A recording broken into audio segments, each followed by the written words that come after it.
안녕하세요. 덕분이입니다.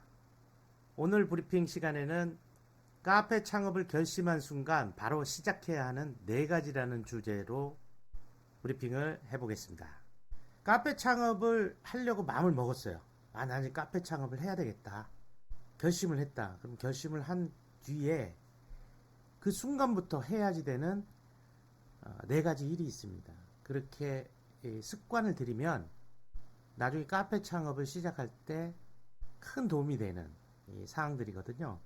첫 번째, 에스프레소 마시기. 지금 누가 뭐래도 2000년대에는 에스프레소의 시대입니다. 이게 상당히 오래가리라고 생각을 합니다. 그래서 에스프레소는 기존의 커피 맛과는 전혀 달라요. 점점 커피 맛이 진해지고 있어요. 그걸 느끼셔야 됩니다. 커피를 많이 마시면 많이 마실수록 커피는 점점 진해지거든요. 그래서 대부분 에스프레소 커피를 마시게 되는데 이 에스프레소 커피를 우리가 이제 팔아야 되는 입장에 놓여 있단 말이에요. 그러려면 에스프레소의 맛의 기준을 알아야 됩니다. 에스프레소는 어떤 맛인지를 알아야 되거든요. 이것은 아메리카노를 마셔가지고는 판단이 될 수가 없는 거예요.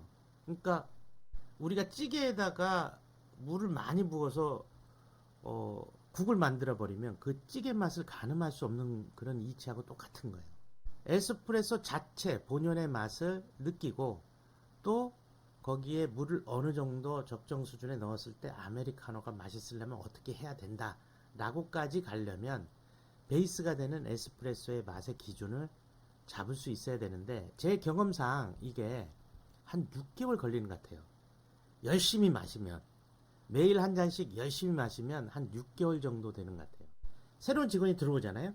그러면 무조건 출근하자마자 에스프레소 한 잔을 자기가 추천한 에스프레소 한 잔을 마시라 그래요.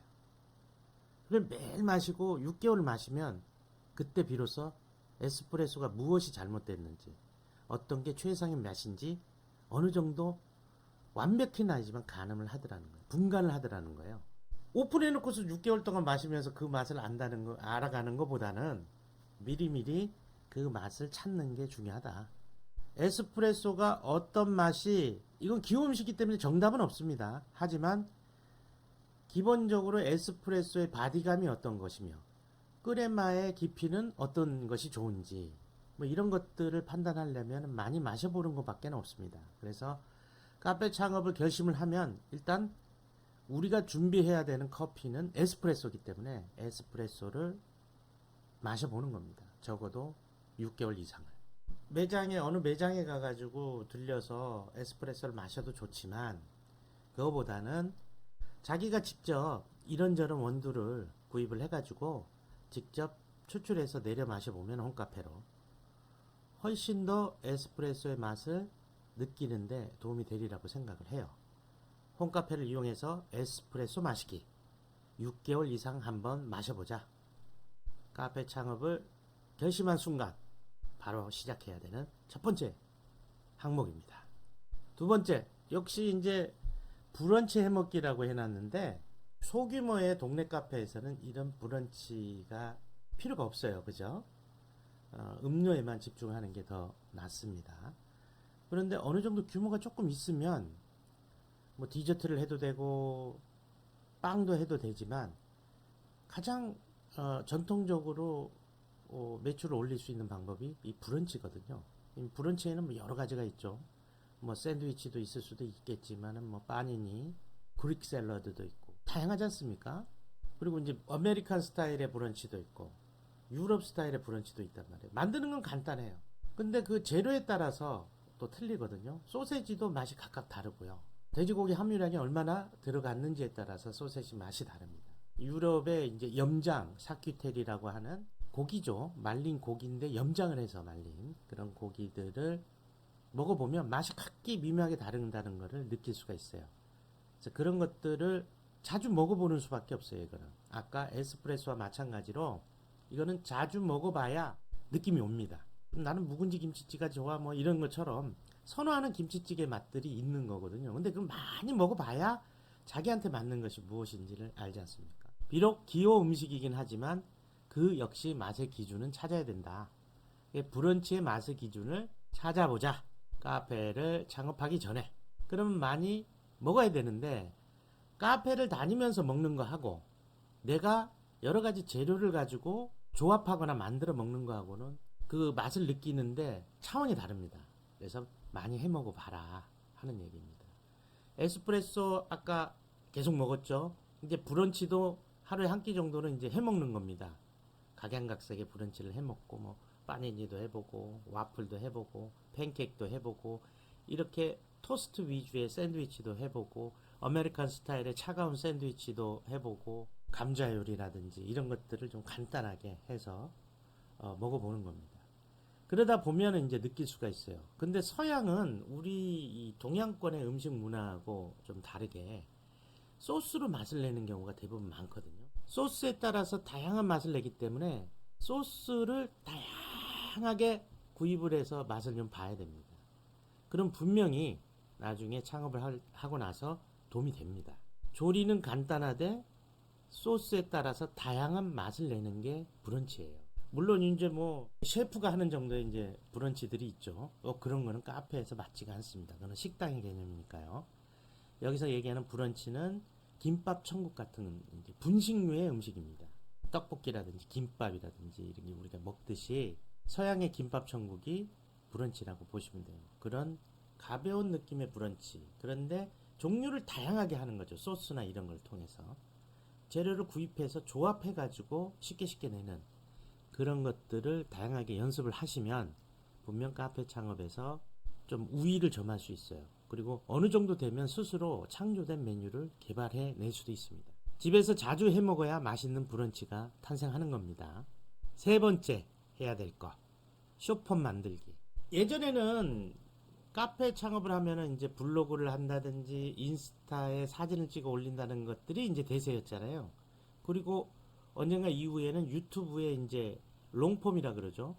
8분 이상의 영상을 자기가 뭐 메뉴를 만든다든지 케이크를 만드는 걸 막 찍어가지고 올리면서 인기를 끌고 핫플레이스를 만들곤 했죠. 그걸 우리 1인 브랜드 마케팅이라고 불렀지 않습니까? 그런 식으로 하던 게 대세였다면 요즘은 쇼폼의 시대입니다. 쇼폼은 뭐예요? 1분 이내에 아주 간단한 그리고 짧은 영상 그걸 만들어서 올리는 거죠. 마케팅에서 가장 효과적이면서도 간단한 거. 이건 좀 어떻게 보면 행운이라고 할 수 있어요. 이전에 했더라면 상당히 고생스럽게 만들거나 아니면 포기를 했었어야 되는데 요즘 시대에는 쇼폼 만드는 건 아주 간단하거든요. 요거는 너무너무 쉬워요. 그냥 핸드폰으로 영상 촬영해서 그대로 올리면 됩니다. 즉석에서 올리면 돼요. 편집을 내가 굳이 해야 되겠다. 그러면 편집 툴이 있어요. 핸드폰으로 하는 거. 뭐 간단하게 하는데 쇼폼을 만들어서 올리는데 뭐 진짜 5분도 안 걸려요. 그렇게 해서 쇼폼을 자주 활용을 해가지고 마케팅에 도움이 될 수 있는 그런 것들을 하는 게 좋거든요. 그러니까 미리 하기 전에 자기만의 쇼폼을 연습도 해보고 아니면 내가 미래 카페 창업을 할 어떤 가상의 네이밍을 해놓고 그 계정을 키워나가는 거예요. 그러면서 계속 키워나가고 창업할 때 그 이름을 한다든지 아니면 다른 이름으로 하더라도 거기서 소개를 해나가면 되거든요. 연계를 해나가면 되거든요. 그래서 마음 먹었으면 쇼폼을 계속 올려보자. 적어도 일주일에 한 3번 정도. 뭐 간단하지 않습니까? 자, 그럼 여기서 중요한 게 뭐예요? 이게 이제 먹히려면. 쇼폼은 간단하고 제작하기도 쉬운데 중요한 거는 무조건 찍어서 올리면 효과가 없다는 거예요. 이 쇼폼은 주제의식이 분명해야 됩니다. 즉 컨셉이 명확해야 돼요. 1분 이내에 뭘 찍겠다. 오늘은 브런치를 먹는데 그 브런치를 올리겠다. 그리고 몇 가지 멘트를 하겠다. 아, 요런 브런치는 요런 맛이 있네요. 뭐 이런 거라든지. 내지는 커피 머신에 대해서 이제 공부를 해가지고 커피 머신 전시관을 갔어요. 그리고 전시관에서 그 커피 머신을 보면서 뭐 짧게 멘트를 한번 할 수도 있는 거고. 뭔가 분명한 원샷 원킬의 주제의식이 분명한 영상을 찍어주는 게 좋습니다. 그런 연습을 하시라는 거예요. 그렇게 주제의식이 분명한 쇼폼 만드는 연습을 자기 계정에서 만들어 나가다 보면 한 6개월 정도 되면은 오픈하게 될 때 큰 도움이 됩니다. 짧고 주제가 분명한 영상으로 제작하자. 마케팅에 분명 도움이 된다. 요즘의 대세는 쇼폼이다. 네 번째 바로 시작해야 되는 것은 커피 이론책 읽기입니다. 초보 창업자분들이 이제 물어봐요. 2급 자격증 따야 돼요. 뭐 어떻게 공부해야 돼요. 뭐 그러거든요.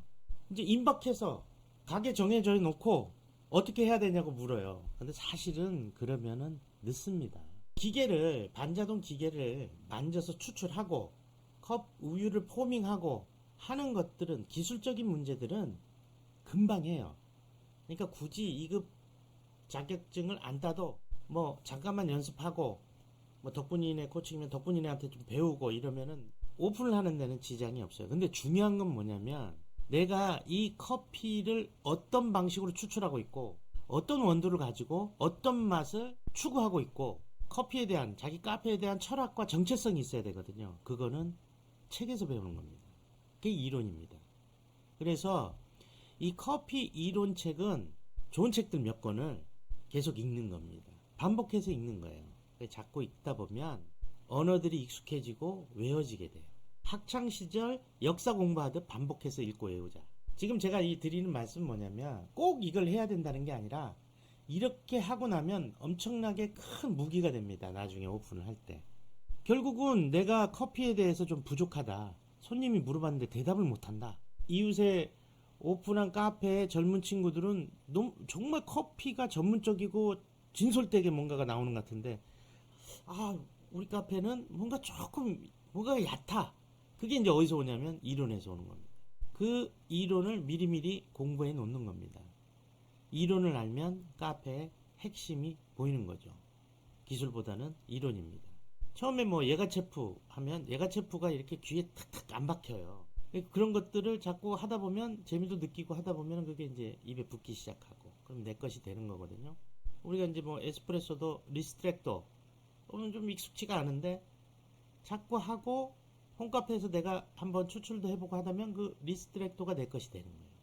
도피오, 룽고, 꼼빤나 이런 것들에 대한 이론을 토대로 이런 걸 왜 이걸 꼼빤나라 부르고 리스트렉토라 부르고 룽고라 부르고 그러는구나. 플랫 화이트는 어떻게 인기를 끌게 되었는가 하는 것들은 이론에서 배우는 겁니다. 이론책을 읽으면서 그 역사를 풀어가는 거예요. 자, 여기까지입니다. 오늘 브리핑은 이걸로 마치겠습니다. 감사합니다.